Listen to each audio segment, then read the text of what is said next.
Good morning, fellow Ghanaians.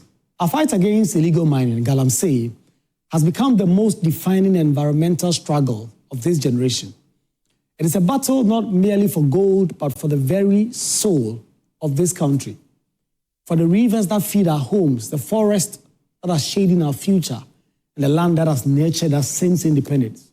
Yet in the face of this existential crisis, the men and women who sit in parliament, those elected to protect our collective destiny, and politicians in general continue to trade blame, pointing fingers and engaging in petty partisan bickering, while the land literally dies beneath their very feet.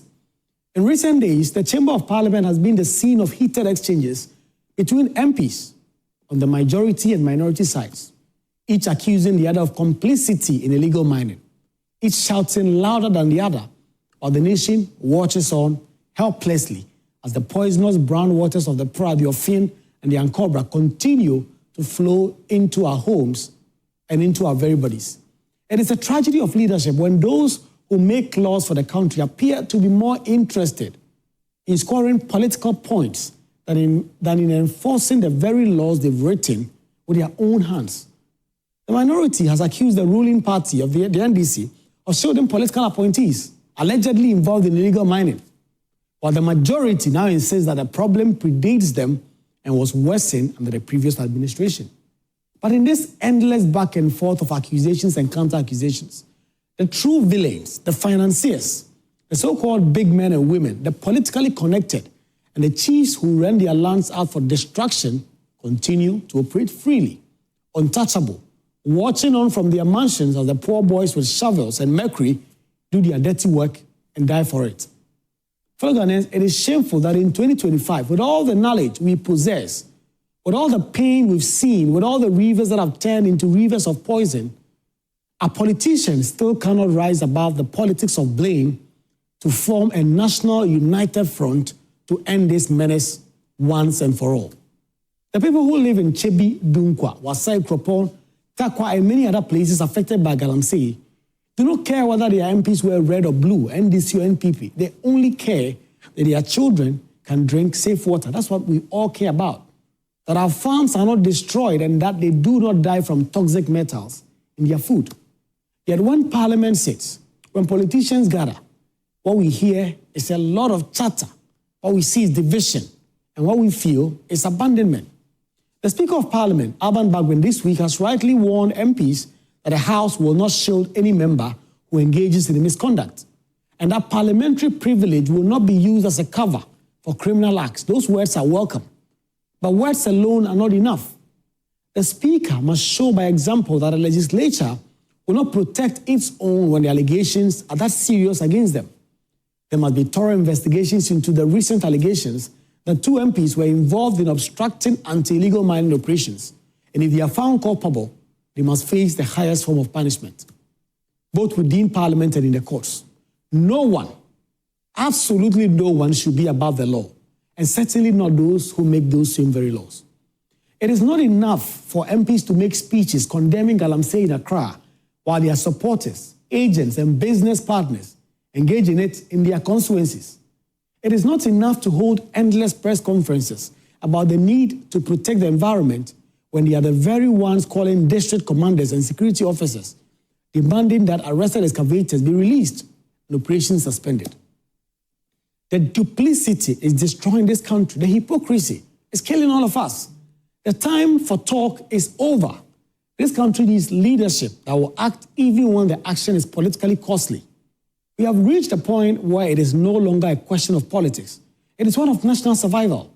And so if MPs, politicians, cannot rise above the partisan loyalties to save the nation's environment, then it has lost the moral mandate to represent the people. For how can a legislative body claim to be for the people when it stands by as those same people drink poisoned water? How can government claim to be for the people when it allows rivers that once sustained entire communities to turn into flowing death traps? How can an opposition claim to be an alternative when its members are themselves knee-deep in the same destruction they turn around to condemn? It is painful to watch how far we've fallen. Illegal mining is now Ghana's equivalent of the drug trade, organized, dangerous, and corrosive to the very institutions that are meant to stop it. The profits are enormous, the networks are deep, and the protection from above is often guaranteed. The young men who dig the ground with their bare hands are not the real problem. They are victims of poverty and unemployment. The real problem is the powerful few who finance the operations, import the heavy machinery, pay off the security agencies, and then pretend to support the fight against Galamsey on television. If we do not break this cycle, this country will lose every river, every forest, and every inch of fertile soil. So, to politicians that are trading insults on the floor of Parliament and elsewhere, you are playing with fire. The citizens are watching, and the anger is building. And one day, it will no longer be about shouting matches, and it will not be about shouting orders when people have had enough. Ghanaians are tired of the blame games, tired of committees that never report, tired of promises that fade with the next election. We want accountability, not accusations. We want real arrest, not rhetoric. We want restoration, not ruin. There must be a national consensus, a pact that transcends political lines.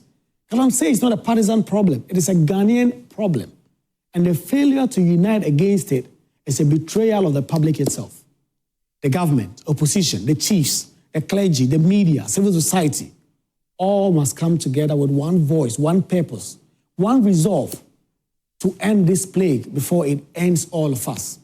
Because if we continue to destroy the land that feeds us, the rivers that sustains us, and the forests that shelter all of us, then we'll have nothing left to talk about or to fight over in Parliament.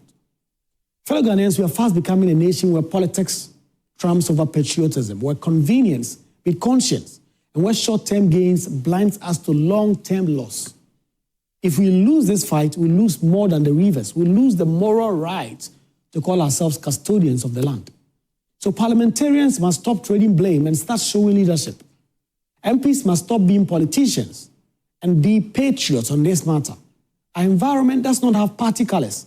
It has life, and that life is fading away so fast.